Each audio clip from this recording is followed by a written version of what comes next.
Evangelho segundo escreveu Lucas, capítulo de número 24, versículo 13. Se coloque de pé, vamos ler a palavra do Senhor.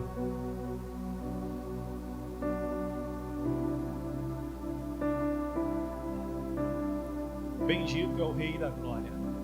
Evangelho segundo Lucas, capítulo de número 24, versículo de número 13, diz assim a palavra do Senhor.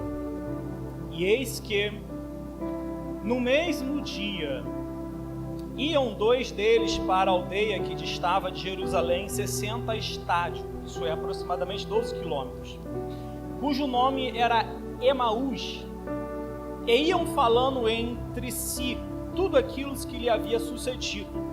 E aconteceu que, indo eles falando entre si e fazendo perguntas um ao outro, o mesmo Jesus se aproximou e ia com eles. Mas os olhos deles estavam como que fechados, para que não o conhecessem. E ele lhes disse: que palavras são estas que caminhando trocais entre vós? E por que estáis tristes? E respondendo um, cujo nome era Cleopas, disse-lhe: és tu só peregrino em Jerusalém, e não sabes as coisas que nela têm sucedido nestes dias? E ele lhes perguntou: quais?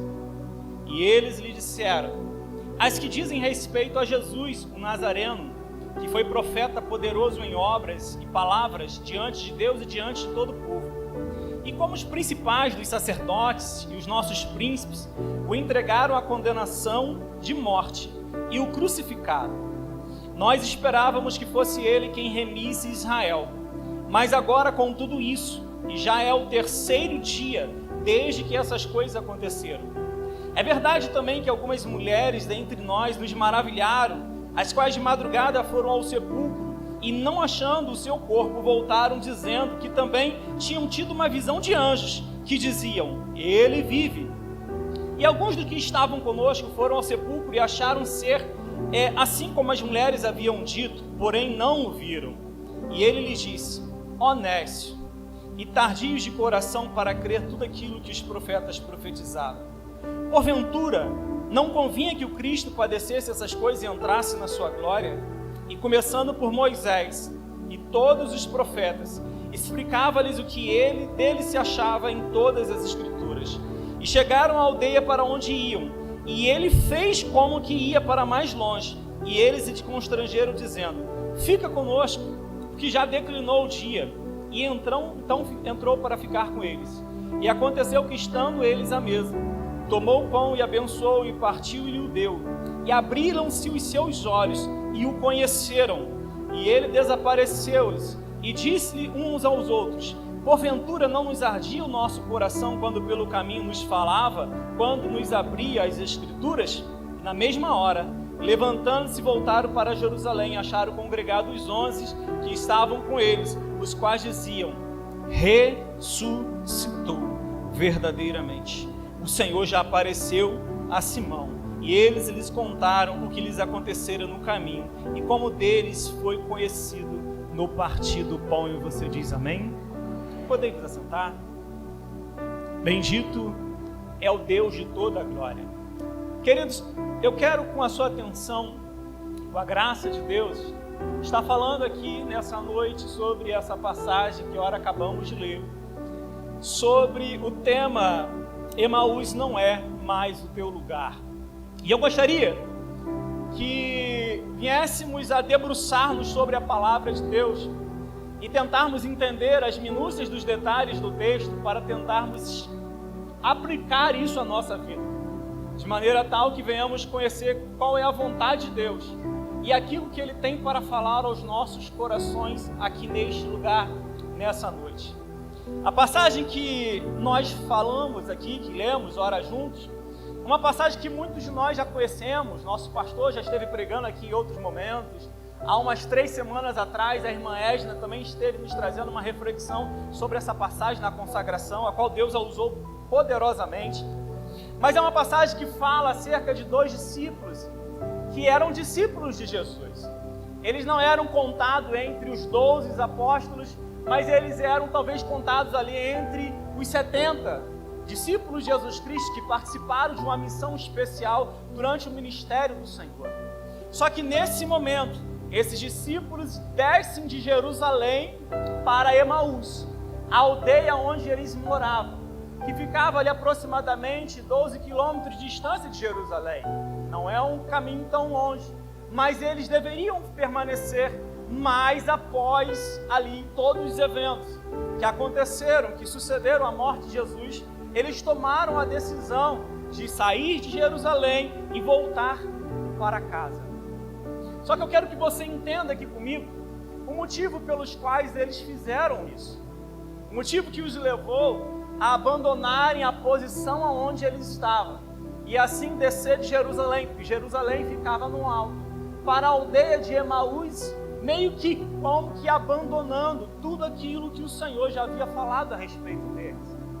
O Senhor Jesus Cristo, quando Ele começou o seu ministério aqui na terra, debaixo da unção, do poder do Espírito Santo, a Bíblia diz que Ele vai chamar 12 homens para caminhar com Ele, para andar com Ele, para aprender com Ele. Homens esses que eram meio que muitos deles desajustados. A Bíblia não fala que esses homens, eles tinham alguma relevância profissional ou social no meio da sociedade. Não, pelo contrário, eles eram pessoas comuns, alguns meio que ainda que desajustados socialmente. A Bíblia vai falar que dentre eles haviam pescadores, outros que eram cobradores de impostos. Tinha um lá no meio deles que era meio que um radical, quase que um jihadista, que é o Simão Zelote. Mas Jesus Cristo chamou esses homens comuns, homens com suas particularidades, homens que não tinham relevância social, mas que haveriam de ser chamados para fazer história. E o que é interessante, nós refletimos, é que esses homens, eles não eram adultos formados. A maioria deles, talvez ali com exceção de Pedro e Mateus, eram jovens que estavam ali na casa entre seus 17 e 20 anos de idade, já que eles ainda não pagavam o imposto do templo, que era cobrado para homens a partir dos 20 anos. Então, esses jovens homens, aos quais Jesus Cristo chamou para caminhar com eles receberam da parte de Jesus Cristo um propósito muito especial. Um propósito que deixou eles extremamente vislumbrados com as expectativas que eles faziam em relação ao reino que Jesus Cristo veio implantar aqui na terra. Ora, o que eu acho interessante e o que me fascina na mensagem de Jesus Cristo é que você vai ver que quando eles os chamam, eles não ignoram o seu chamado.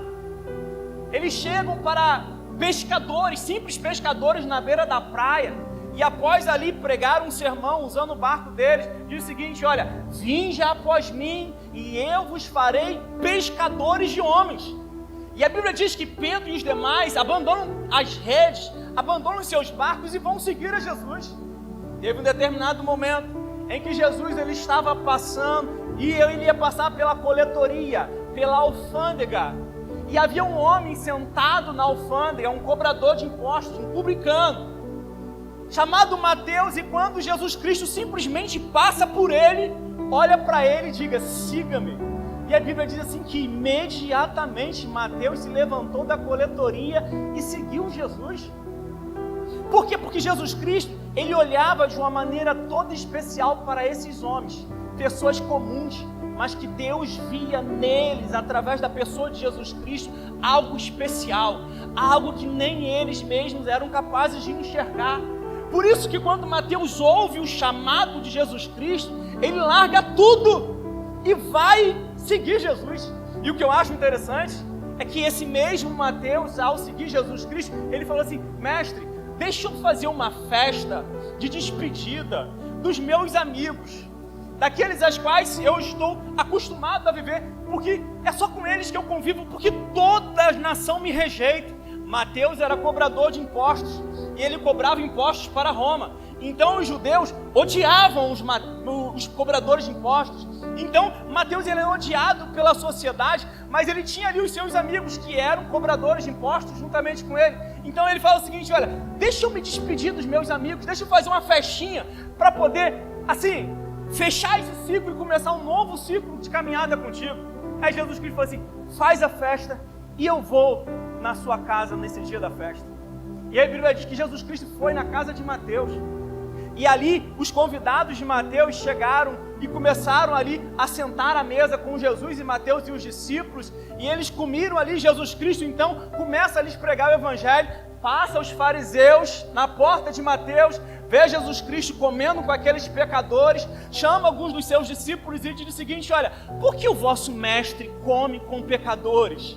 E Jesus Cristo então, conhecendo a intenção dos seus corações, diz o seguinte: olha, os sãos não precisam de médico.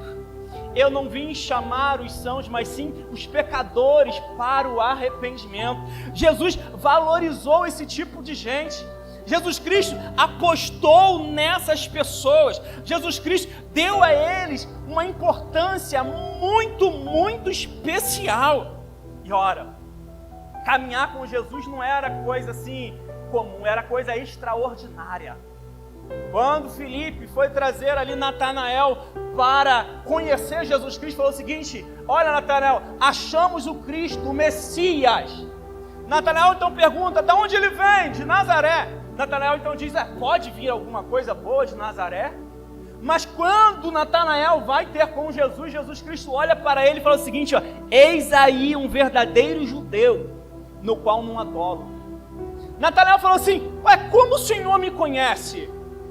Jesus Cristo olha para ele e fala o seguinte: antes de Filipe chamá-lo, eu já tinha te visto debaixo da árvore.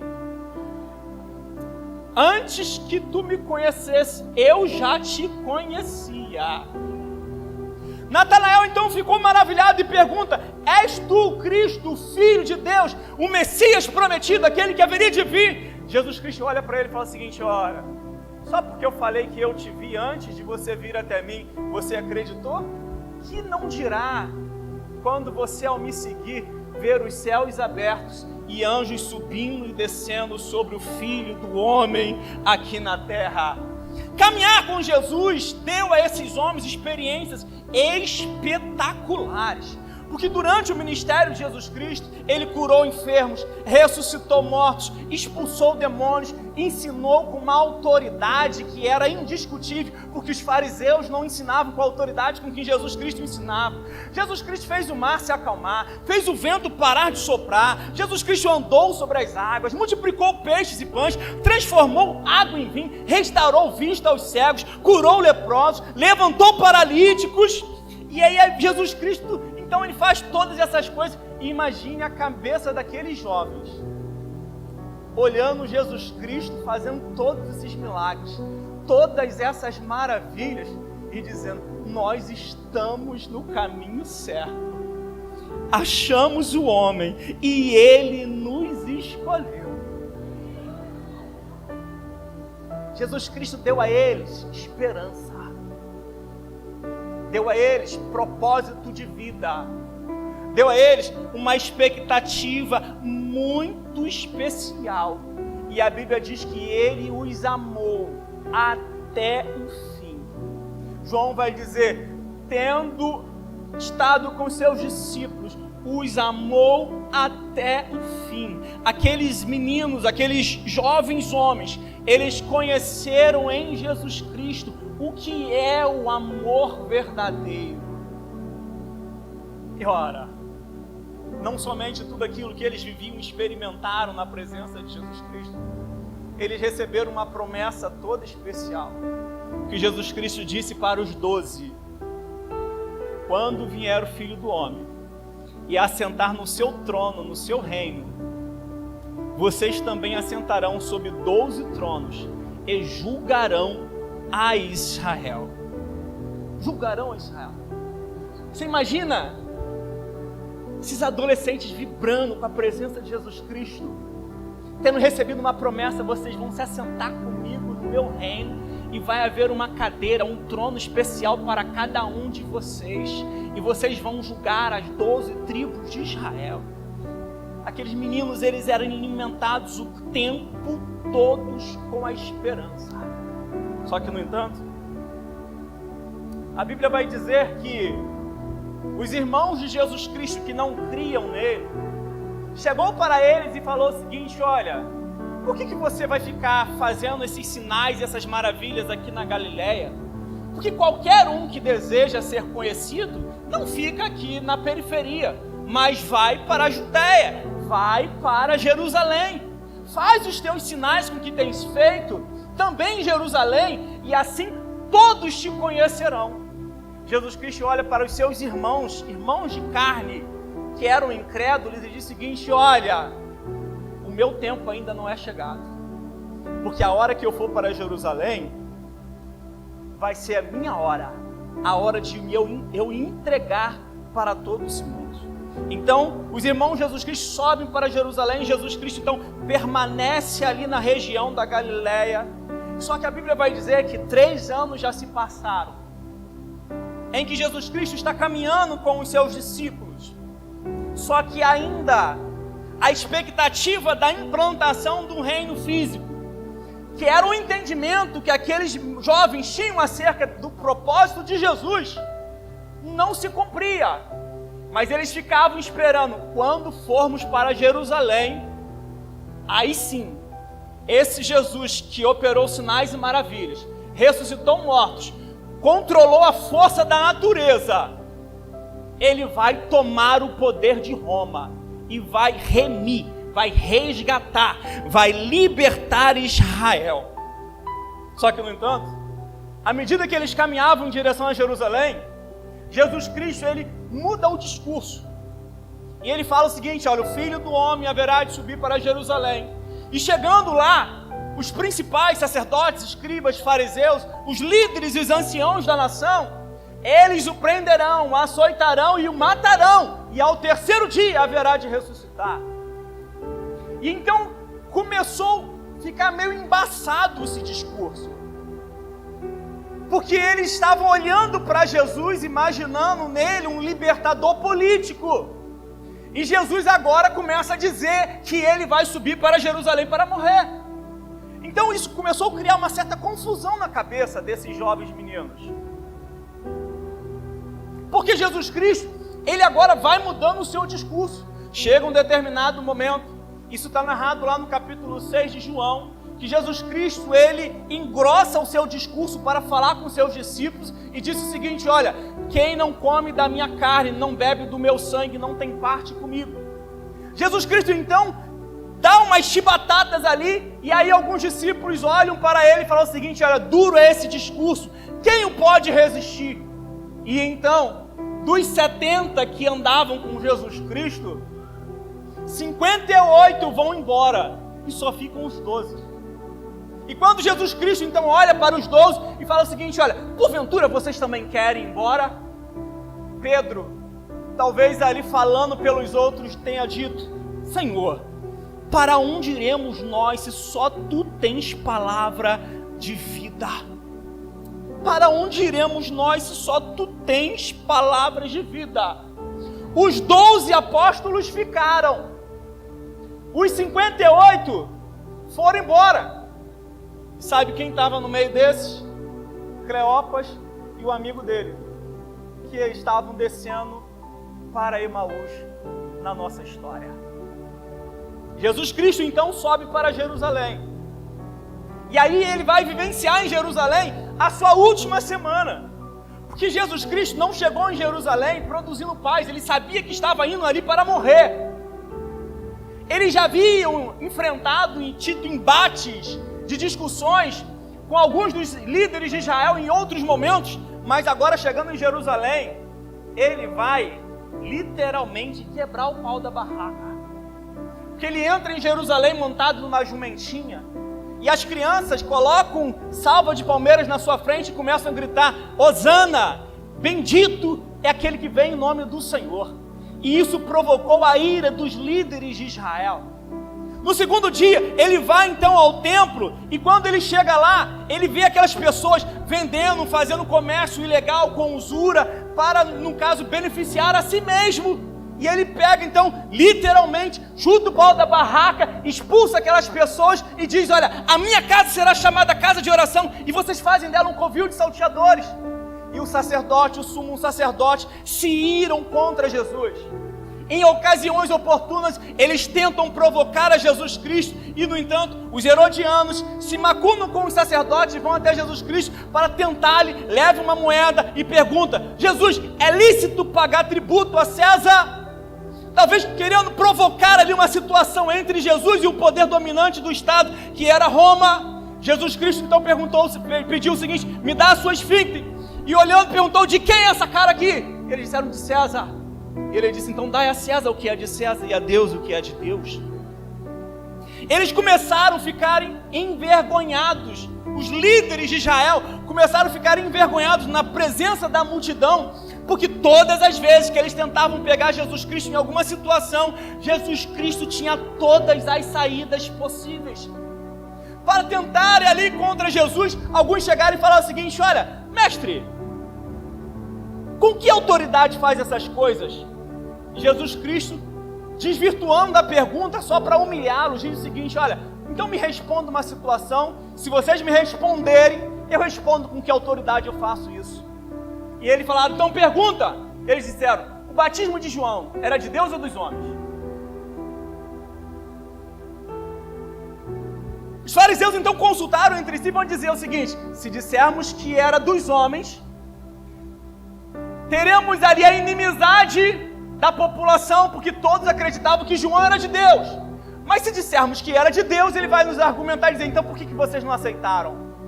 Então eles falaram para Jesus: nós não podemos te responder isso. Jesus Cristo disse: então, já que vocês não podem me responder isso, então eu também não vos direi com que autoridade eu faço todas essas coisas. Mas ele bem sabia que fazia isso com a autoridade do céu. Jesus Cristo arrumou confusão com todos os fariseus, saduceus, sacerdotes, herodianos, inclusive com o próprio Herodes, que quando tentou argumentar contra ele, Jesus Cristo mandou um recado lá para o palácio: diga àquela raposa velha que não é assim que funcionam as coisas. Gente, os líderes de Israel ficaram irritados com Jesus, mas Jesus sabia, essa era a sua hora, e por causa disso eles buscavam uma ocasião com que pudesse condenar Jesus. Então eles encontraram um elo fraco entre os 12, seu nome, Judas, o qual decidiu trair Jesus Cristo por 30 moedas de prata. Judas então entrega Jesus Cristo na quinta-feira, ali no Monte de Oliveiras. Jesus Cristo é preso, é levado perante o Sinédrio, Caifás, Anás, Caifás. A Bíblia diz que ele é levado perante Herodes, depois Pilatos, depois Herodes. E ali, Jesus Cristo, ele fica com uma peteca na mão dos líderes de Israel. Todos querem condená-lo, mas ele não tinha nenhuma culpa. Ele não tinha nenhuma culpa. Assalariaram alguns homens para blasfemarem e falarem, acusarem ele falsamente, mas ninguém podia argumentar legitimamente de que ele era culpado de nada. Mas no entanto, como havia um plano desde a eternidade de que Jesus Cristo haveria de morrer pelo meu e o seu pecado, esse plano ele foi colocado para ser efetivado através da liderança de Israel. Jesus Cristo ele é chicoteado a mando de Pilatos para tentar aplacar a ira do povo, mas no entanto o povo, movimentado ali pelos sacerdotes, pelos fariseus, gritaram para Pilatos para que crucificassem eles a Jesus Cristo e libertassem então Barrabás. Jesus Cristo então agora vai ser crucificado, ele é pendurado no madeiro, ali ele é vilipendiado pelas pessoas que passavam por ele e gritavam: olha, salvou os outros, salva-te a ti mesmo, desce da cruz agora e creremos em ti. Mas Jesus Cristo não desce porque ele tinha um propósito muito especial de morrer por mim pelo seu pecado. Jesus Cristo então ele vai até o fim, A Bíblia diz que quando dá a hora sexta, meio-dia, o sol escurece, há um eclipse na terra. E esse eclipse ele vai durar até as 3 horas da tarde, quando Jesus Cristo vai entregar o seu Espírito. E quando Jesus Cristo, na cruz do Calvário, entrega o seu Espírito, e ele diz, tetelestai, está consumado.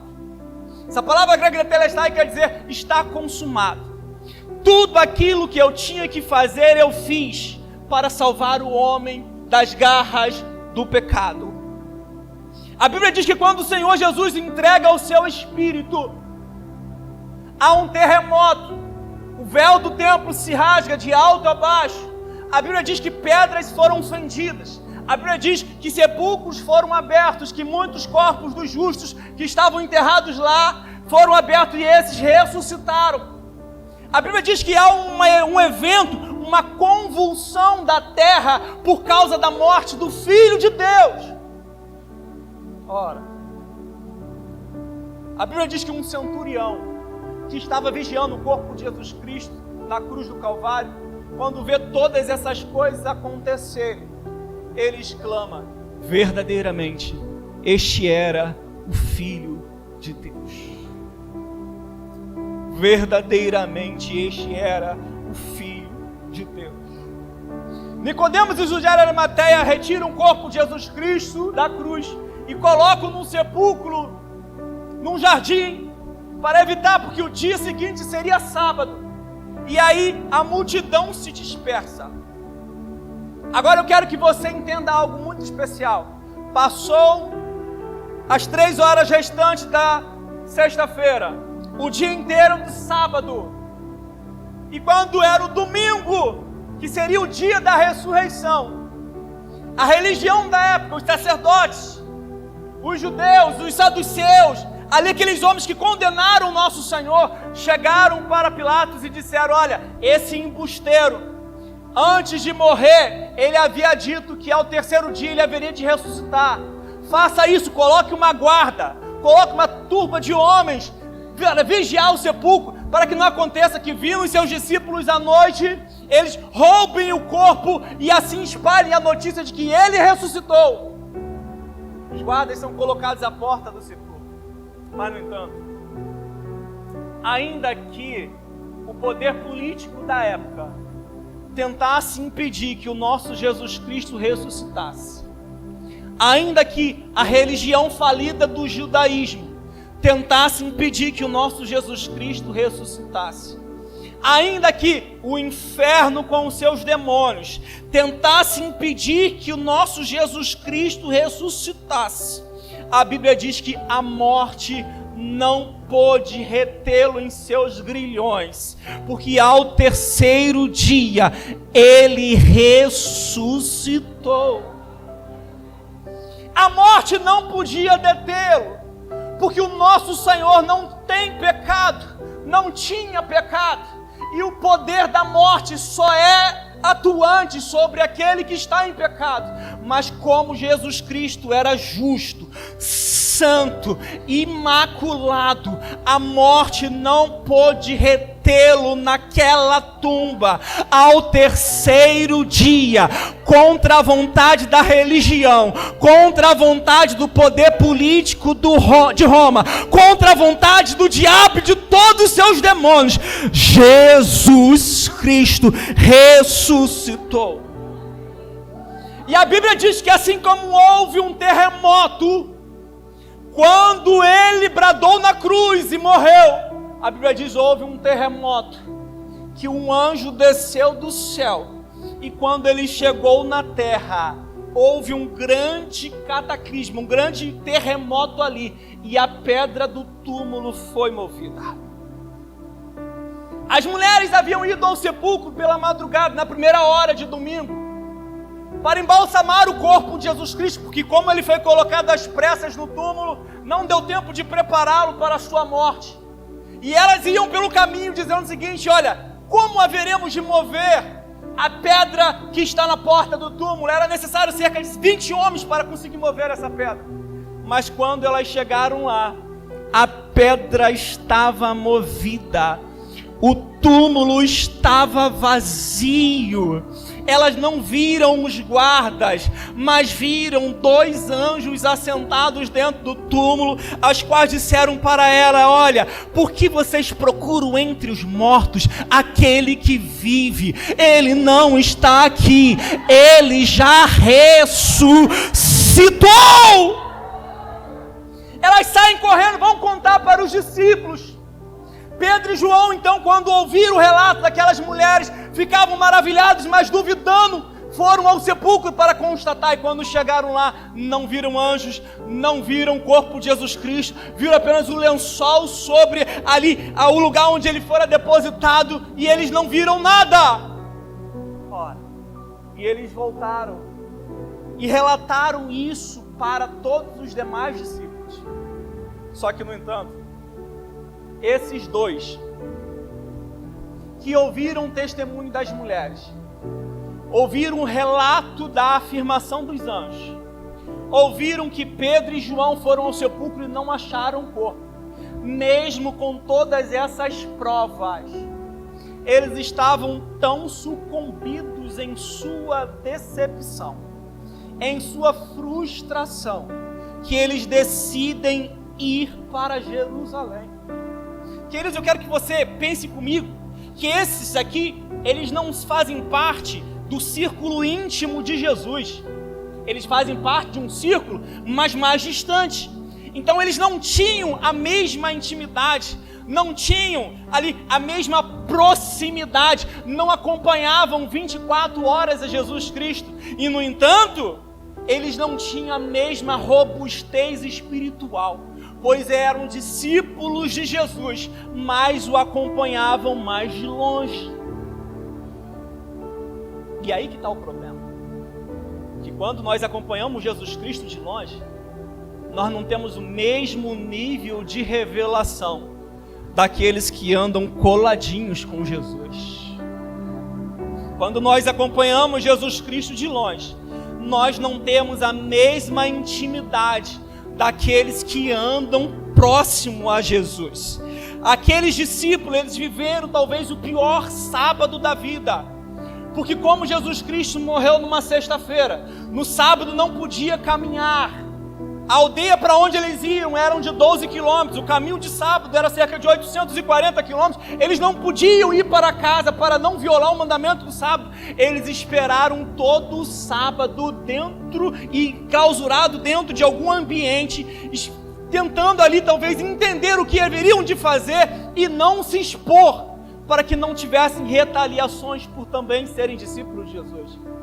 Mas quando deu domingo, mesmo diante das respostas das mulheres, mesmo diante do relato de Pedro e João, eles foram para a sua casa. Não existe problema em você querer ir para casa. Sabe por quê? Porque eles ainda não haviam recebido a ordem de ficar em Jerusalém até que do alto seja revestido de poder. Jesus Cristo ainda não tinha dado essa ordem. O problema é que eles estavam indo embora sem Jesus. E isso é que Jesus não podia deixar que acontecesse. Eles estavam indo embora, mas sem a consciência do Cristo ressuscitado. E por amar esses discípulos, mesmo que eles andassem um pouco mais longe de Jesus, Jesus Cristo foi ao encontro deles. Eles estavam indo para casa. Eles queriam sair urgentemente de Jerusalém. Talvez porque não tenham a mesma confiança dos 12 apóstolos, eles queriam apenas sair do ambiente onde eles se encontravam. Porque aquele ambiente onde eles estavam era o ambiente onde a causa da sua decepção foi grande, acerca das expectativas erradas que ele tinha em relação a Jesus. Sabe? Há momentos na nossa vida que às vezes a simples mudança de ambiente já melhora muita coisa. Às vezes simplesmente você sair do lugar da sua dor, do lugar da sua frustração, do lugar da sua dificuldade, já ajuda você a esparecer a sua mente. Mas também há momentos na nossa vida em que só a presença de Jesus Cristo é que nos basta para preencher os vazios da nossa alma.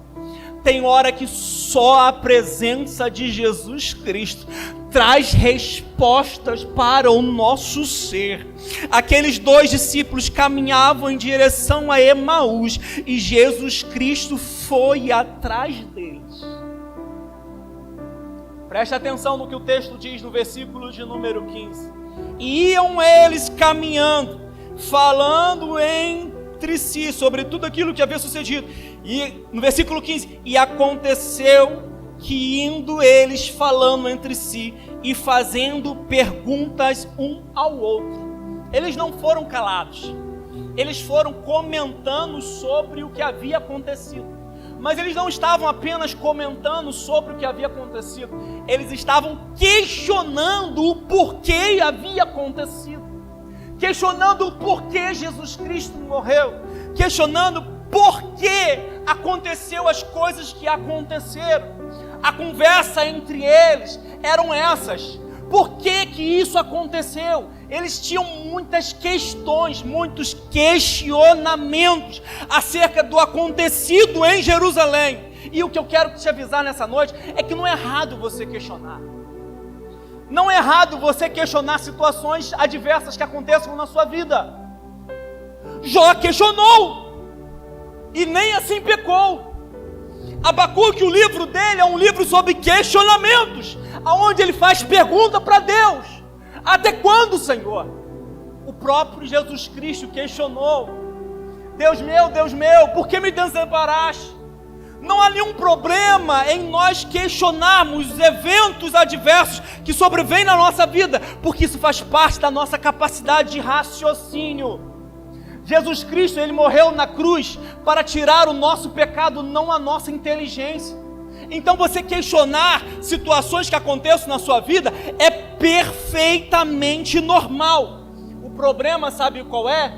É quando nós estamos tão envolvidos com os nossos questionamentos que nós não conseguimos perceber a presença de Jesus do nosso lado. Eles estavam tão envoltos nas suas questões que eles não conseguiam entender que Jesus estava presente no meio deles. E esse é o ponto. Nós não podemos questionar ao ponto de ignorarmos a presença de Deus. Sabe por quê? Porque Deus, ele não prometeu para a gente todas as respostas, mas Deus, ele prometeu para a gente sempre a tua presença. Jesus Cristo falou: eu estarei convosco todos os dias até a consumação dos séculos. Podemos não ter as respostas que temos na nossa vida, que gostaríamos de receber, mas no entanto, ainda que não tenhamos a resposta, ainda que não tenhamos as respostas, as soluções para as nossas indagações, o mais importante do que a resposta é a presença. É a presença de Jesus em nosso meio. Nós não podemos viver uma vida ao ponto de ignorarmos a presença de Jesus em nosso meio. Porque se você for ver aí no versículo 15, eles iam falando entre si, fazendo perguntas um ao outro. E aí a Bíblia diz assim: porque o mesmo Jesus se aproximou e ia com eles. Há momentos na nossa vida de aflição tais que eu posso te afirmar uma coisa muito importante: mesmo em meio aos questionamentos e às aflições da vida, a nossa garantia é que Deus está ao nosso lado. Não foi outro, foi o mesmo Jesus. Não foi outro, foi o mesmo Jesus, aquele que tem poder para fazer o vento parar, aquele que tem poder para fazer o mar encapelado sossegar, aquele que tem poder para transformar água em vinho, aquele que tem poder para curar todas as enfermidades, aquele que tem poder para levantar o paralítico, dar vista ao cego, fazer mudo falar, surdo ouvir, aquele que tem poder para resolver todas as questões da nossa vida. Não era outro, era o mesmo Jesus, se colocou ao lado deles e ia caminhando com eles. A certeza da presença de Deus na nossa vida faz com que nós venhamos passar pelos momentos difíceis, sabendo que Deus passa ao nosso lado. Isaías, no capítulo 42, versículos 1, 2 e 3, o Senhor fala ao teu servo dizendo o seguinte: olha, não temas, porque eu te remi, chamei-te pelo teu nome, tu és meu. Quando passares pelas águas, eu serei contigo. Quando pelos rios, eles não te submergirão. Quando passares pelo fogo, não te queimarás, nem a chama arderá em ti. Porque eu sou o Senhor, o teu Deus, o Santo de Israel, o teu Salvador. É a presença de Jesus Cristo na nossa vida que faz a diferença. O ímpio passa por provação, passa. Aquele que é servo de Deus também passa por provação. A diferença é que o ímpio passa sozinho, mas eu e você temos Deus ao nosso lado, temos a presença de Deus ao nosso lado. E a presença de Deus nas nossas vidas, ela preenche os espaços vazios e a ausência do nosso interior. Querido, eu quero que você entenda algo muito importante. Na vida nós teremos momentos de solidão, de perda, de rejeições, de vazios, de separação. Mas é a presença de Jesus que faz a diferença. É a presença de Jesus que faz a diferença na nossa vida. E eu quero te dizer algo muito importante nessa noite. Esse vazio da presença de Deus não pode ser preenchido com nenhuma outra coisa a não ser com o próprio Deus. Coisas materiais não preenchem, riquezas não preenchem, bens não preenchem, status social não preenche, relacionamentos não preenche. Somente Jesus pode preencher a ausência do nosso coração com a sua presença maravilhosa. Somente Jesus. E a Bíblia diz que Jesus, o mesmo Jesus, se aproximou deles e ia caminhando com eles. Aqueles discípulos estavam se distanciando de Jesus, mas Jesus foi ao encontro deles. Não importa o quanto nos distanciamos da vontade de Deus, o Senhor não desiste de nós. Ele vem ao nosso encontro. E eu creio, Jesus Cristo está vindo ao nosso encontro aqui nessa noite. Porque assim como aqueles dois discípulos, talvez eu e você possamos estar na nossa estrada para Emaús. E eu não sei qual é a sua estrada para Emaús. Qual o caminho, qual a direção que você tem tomado, que tem distanciado você da presença de Deus em direção à sua Emaús.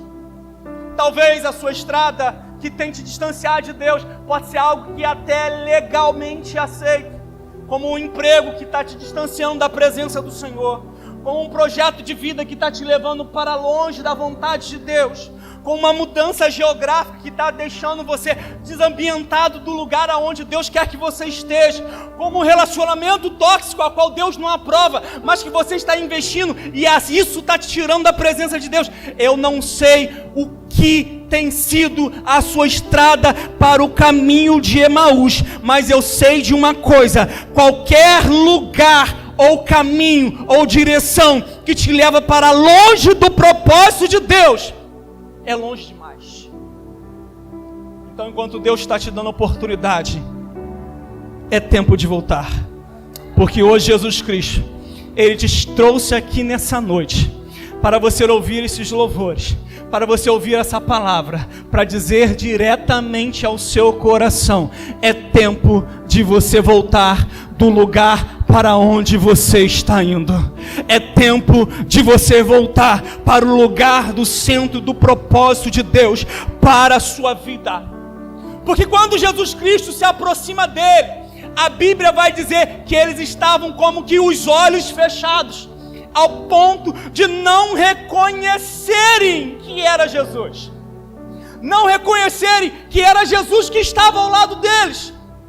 Ora, se você for ler a história bíblica, hoje, muito bem colocado, o presbítero Adriano esteve nos ministrando na consagração, aonde fala que houve situações em que Jesus Cristo se manifestou e as pessoas não conseguiram reconhecê-lo. Por exemplo, Maria, quando foi ao túmulo, ela voltou após Pedro e João saírem dali, e ela olhou e de repente alguém olhou para ela e ela pensou, esse homem talvez seja o jardineiro. Então ela pergunta àquela personagem, pergunta o seguinte, olha, aonde colocaste o corpo do meu mestre? Para onde o levaste? Me mostra que eu vou pegá-lo. Só que ela não conseguia enxergar que aquele Jesus Cristo, ao quem outrora havia libertado de 7 espíritos malignos, que ele havia mudado a sua vida, estava diante dela. Mas quando Jesus Cristo disse o seguinte, olha, Maria, e ela então imediatamente abriu os seus olhos espirituais e reconheceu quem era Jesus. A Bíblia vai dizer que os discípulos estavam voltando da pescaria, e de repente eles veem um homem na beira da praia, a qual pergunta para eles, tiveram sorte aí?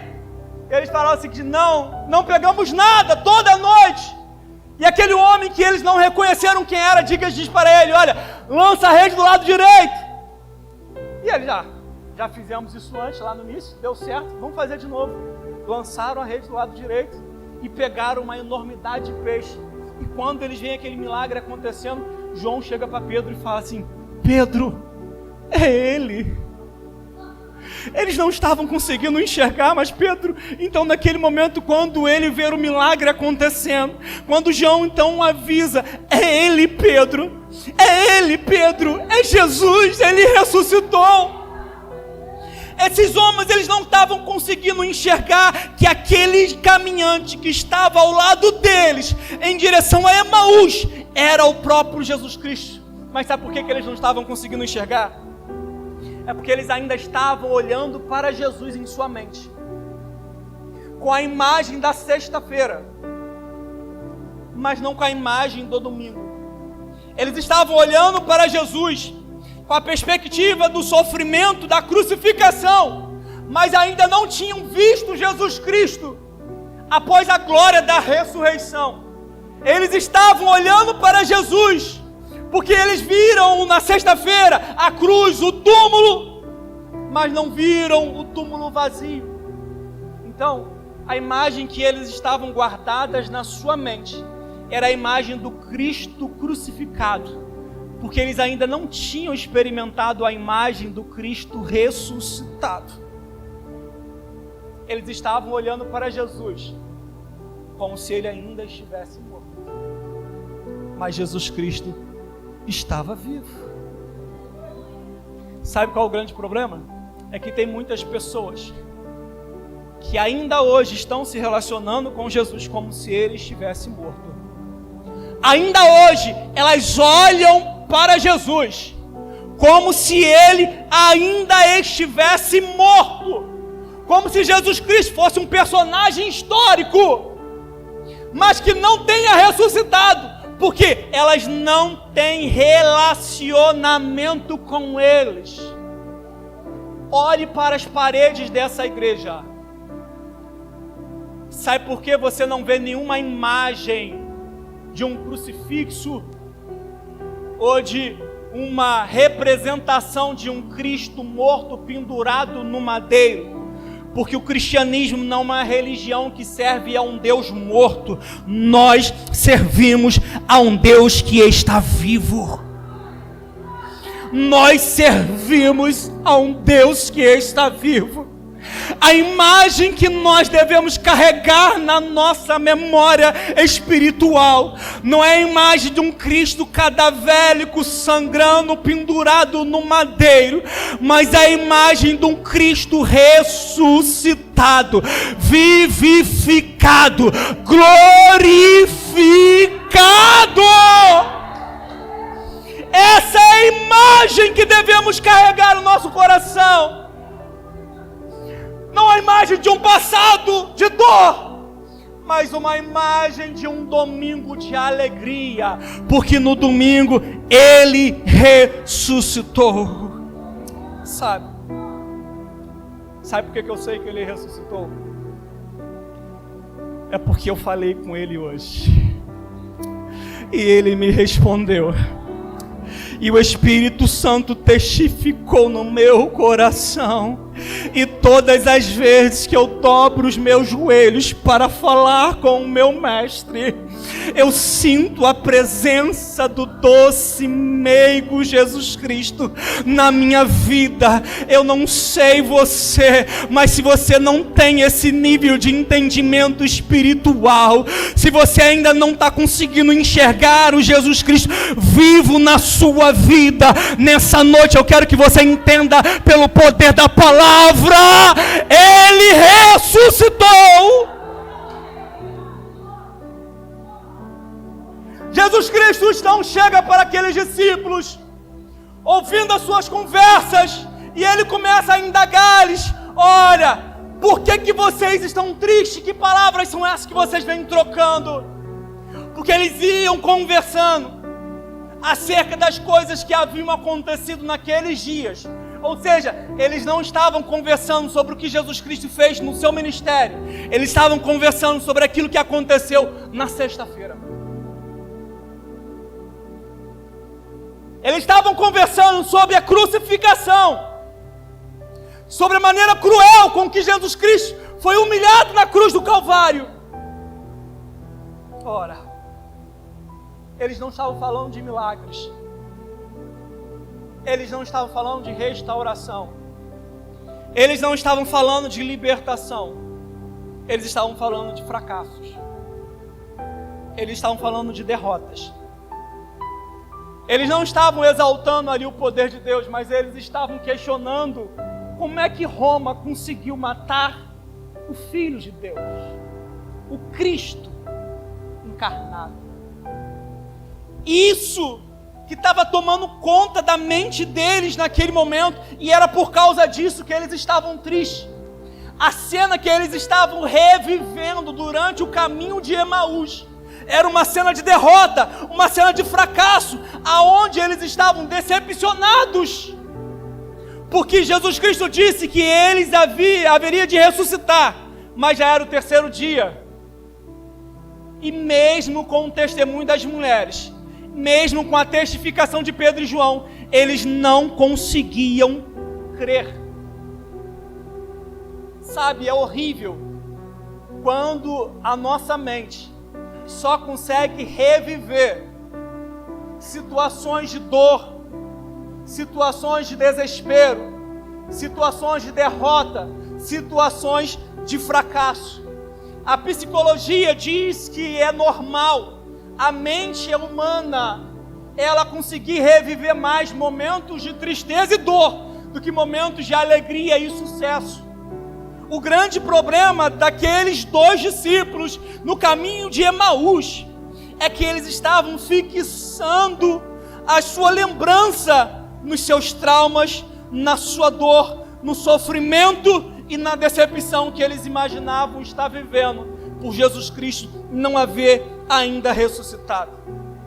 Muitos de nós estamos caminhando à semelhança dos discípulos de Emaús, carregando na nossa mente, revivendo todos os dias lembranças dolorosas de perdas, de decepção, de traição, sem conseguir entender o porquê por trás de todas essas coisas ruins que acontecem na nossa vida. E sabe o que é pior? É quando a dor e a tristeza turva a nossa visão, ao ponto de nós não conseguirmos reconhecer que Jesus Cristo está ao nosso lado. Jeremias, o profeta chorão que falamos na semana passada, ele viveu momentos de profunda tristeza na sua vida, porque ele profetizou durante o período da queda de Jerusalém. No livro de Lamentações, aonde ele entoa um lamento pela cidade caída, ele mostra como estava o seu coração. E no capítulo 3, a partir do verso 17, ele diz assim: afastou-se a paz da minha alma, e eu estou esquecido do bem. Então disse eu: já pereceu a minha glória, como também toda a minha esperança no Senhor. A minha alma continuamente recorda e se abate dentro de mim. Jeremias está dizendo: olha, tudo que eu consigo lembrar é dor. Tudo que eu consigo lembrar é desespero. Tudo que eu consigo lembrar é frustração, é derrota. Mas quando ele começou a olhar para aquele problema, o Espírito Santo foi ao seu coração, e então ele vai dizer o seguinte: agora eu quero trazer à memória aquilo que me dá esperança.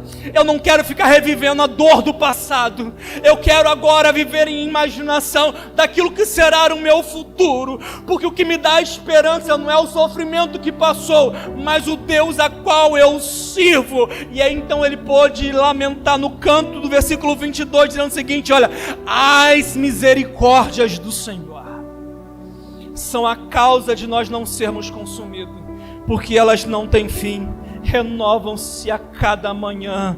Grande é a tua fidelidade. Traga a memória que Deus, Ele é contigo, mesmo a despeito das situações. Jesus Cristo, então, naquele momento, Ele vai tratar aqueles discípulos e vai dar a eles um ressignificado para tudo aquilo que eles estavam vivendo. Se você puder olhar, Jesus Cristo, Ele vai mostrar para eles que a cruz não foi um fracasso, mas que a cruz foi um propósito. Os discípulos enxergavam a cruz como o fim da história, mas Jesus Cristo, naquele momento, vai mostrar para eles que a cruz era um meio, era o caminho para a glória, para a redenção da humanidade. Jesus, então, Ele ressignificou as memórias daqueles discípulos. E como Ele fez isso? Ele fez isso confrontando eles na sua frustração. Você vê no versículo número 21, que eles respondem a Jesus dizendo o seguinte: olha, nós esperávamos que Ele fosse quem redimir Israel. E agora já se passaram 3 dias de que essas coisas aconteceram. Ei, o grande problema é nós alimentarmos expectativas erradas acerca de Deus, acerca da vida, e isso vai nos frustrar. Mas Jesus Cristo, Ele ressignifica a frustração dos discípulos, mostrando para eles, pelo poder da palavra, que tudo aquilo que havia acontecido tinha um propósito muito maior. No caminho de Emaús, Jesus Cristo vai tratar a incredulidade daqueles discípulos, que por falta de uma intimidade maior, eles não conseguiam crer no testemunho, na palavra, na testificação de Pedro e João. Ele vai falar o seguinte: nora, necios e tardios de coração em crer em tudo aquilo que os profetas disseram. Sabe qual era o problema?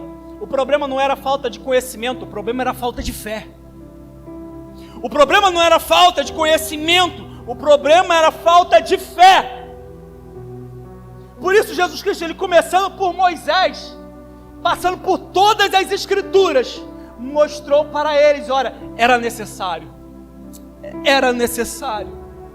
não tinha outro jeito, não tinha outro meio, não tinha outro modo pelo qual o homem pudesse ser salvo. Era propósito e plano de Deus que Jesus Cristo morresse no meu e no seu lugar. Queridos, Jesus Cristo se entregou por amor a mim e a você. Você pensa no coração de Deus, o coração do Pai, entregar o seu próprio Filho para morrer por simples pecadores.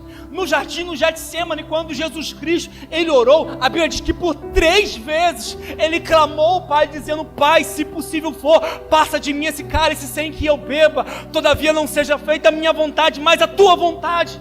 A Bíblia diz que por 3 vezes ele orou ao Pai e o Pai não respondeu. Na 3ª vez, o Pai enviou um anjo para consolá-lo no jardim do Getsemane. Naquele momento em que ele, em agonia por causa do meu e do seu pecado, ele suava gotas de sangue. O anjo chegou para ele e falou o seguinte: olha, não existe outro meio, não existe outro modo, não existe outro recurso, não existe outra maneira do homem ser salvo. Só existe um jeito mediante ao qual nós podemos nos conectarmos com Deus, e esse meio é Jesus Cristo. Ele revela então àqueles homens, pelo poder da palavra, que tudo aquilo que havia acontecido tinha que acontecer. E aí quando chega no versículo número 29, a aldeia de Emaús distava de Jerusalém 12 quilômetros. Numa caminhada suave, aproximadamente 3 quilômetros por hora, eles levaram 4 horas para chegar de Jerusalém a Emaús. Eu não sei quanto tempo Jesus Cristo ficou com eles, mas Jesus Cristo deu um seminário cristológico ali para eles, mostrando pelas Escrituras que Cristo era quem ele afirmava ser, e que tudo que aconteceu deveria acontecer. E quando eles chegam em Emaús, aonde os discípulos, eles dizem o seguinte: olha, chegamos aqui aonde vamos ficar. A Bíblia diz que Jesus Cristo fez como que ia adiante. Você observou o texto? Ele fez como quem ia adiante. Mas no entanto, naquele momento os discípulos falaram para ele: olha Jesus, olha, viajante, que eles não sabiam quem era Jesus ainda. Fica conosco. Entra na nossa casa. Já é tarde. O sol já está se pondo. Fica conosco, passa a noite aqui. O papo está tão gostoso. A conversa está tão agradável. Falar da palavra de Deus é uma coisa tão esplêndida, tão maravilhosa. Fica conosco, passa conosco aqui essa noite. Esse foi um convite à comunhão, mostrando para mim e para você que Jesus Cristo, ele não força a sua presença, ele vai aonde ele é convidado. E Jesus Cristo, quando recebe aquele convite, ele entra na casa daqueles 2 discípulos. E aí eles então preparam a mesa e dão a ele a oportunidade de partir o pão. E aí a Bíblia diz que quando ele partiu o pão, eles reconheceram que era Jesus. Eu não sei o porquê que eles reconheceram que era Jesus. Muitas teorias já haviam sido faladas. Porque Jesus Cristo partia o pão sobre a cabeça. Porque Jesus Cristo, ele tenha falado diferente dos judeus, porque os judeus falam assim: Deus de Abraão, graças eu te dou. Jesus Cristo talvez tenha falado: Pai, graças eu te dou. Mas eu tenho uma terceira teoria. É que quando Jesus Cristo levantou o pão para partir, as mangas dos seus vestidos abaixaram e eles puderam ver as marcas dos cravos no seu pulso. E quando eles viram as marcas na sua mão, imediatamente os seus olhos foram abertos e eles reconheceram quem era Jesus. Jesus Cristo parte o pão, mas não vai comer com eles, porque quando eles reconheceram que era Jesus, Jesus Cristo sai de frente da presença deles. E aí, naquele momento que eles reconheceram que era Jesus, eles começaram a falar um ao outro: caramba, era Ele.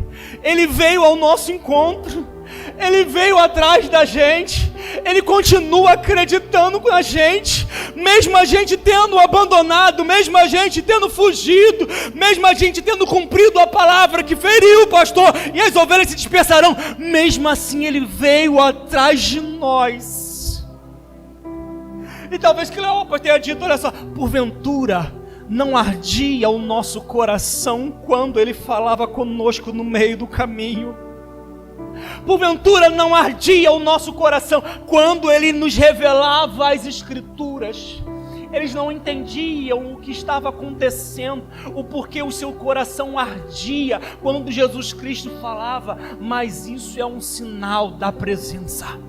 Isso é um sinal da presença. Quando você é exposto ao contato com a palavra de Deus, e você crer nessa palavra, e você tem a presença de Deus na sua vida, não tem como o nosso coração não queimar, não se inflamar na presença do Senhor. Se o seu coração não se alegra, se o seu coração não vibra, se a sua alma não rejubila diante da presença de Jesus Cristo, é porque você está vivendo uma fé fria. Mas nessa noite, o Espírito Santo de Deus está aqui para reacender a chama do seu coração, para que você possa crer na palavra do Senhor. E agora eu vou terminar.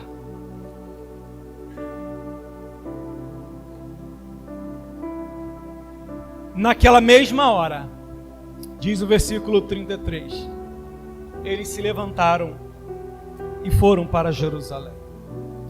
Eu convido a igreja a ficar de pé, e o grupo de louvor está aqui à frente. Naquela mesma hora, eles se levantaram e foram para Jerusalém. Eles haviam ido para Emaús, e Jesus Cristo foi atrás deles. E após se revelar a eles, eles retornam para Jerusalém, o lugar da onde eles nunca deveriam ter saído. Sabe, não tem como nós termos um encontro com Jesus e a nossa vida não mudar de direção. Não tem como nós termos um encontro com Jesus e a nossa vida não mudar a sua direção. Eu quero te dizer nessa noite que Deus te trouxe aqui porque Ele quer mudar a sua rota. Eu não sei qual é o seu Emaús, mas eu sei quem é Jesus. E Ele está aqui em nosso meio. E eu sinto a presença dEle aqui neste lugar. Se o seu coração não queima, se você não consegue ser inflamado pela presença do Espírito Santo, nessa noite eu convido você a abrir o seu coração e deixar o Espírito Santo mover em sua vida, tocar a sua alma, quebrar esse coração de gelo, petrificado, que não sente mais a presença do Senhor, para que o Senhor Deus possa se revelar na sua vida, poderoso como Ele é. Eles voltaram para Jerusalém, e quando eles chegam a Jerusalém, eles encontram com os 12, e todos começaram a dizer: Ele vive, Ele vive, Ele vive, Ele vive.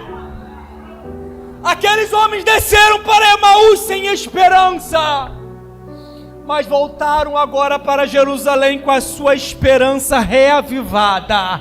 O meu desejo é que Deus te dê esperança nessa noite, em nome de Jesus Cristo. Eu não sei qual o problema que você tem passado, aquilo que você tem sofrido. Eu não sei qual o motivo da sua dor. Eu não sei porque você tem se decepcionado com Jesus, ou porque você tem se decepcionado com a igreja. Mas que nessa noite Deus possa alimentar o seu coração com esperança, porque o nosso Jesus vive. Há um hino que diz: porque Ele vive, posso crer no amanhã. Porque Ele vive, temor não há. Porque eu bem sei, eu sei que a minha vida está nas mãos do meu Jesus, que vivo está. Pastor Márcio.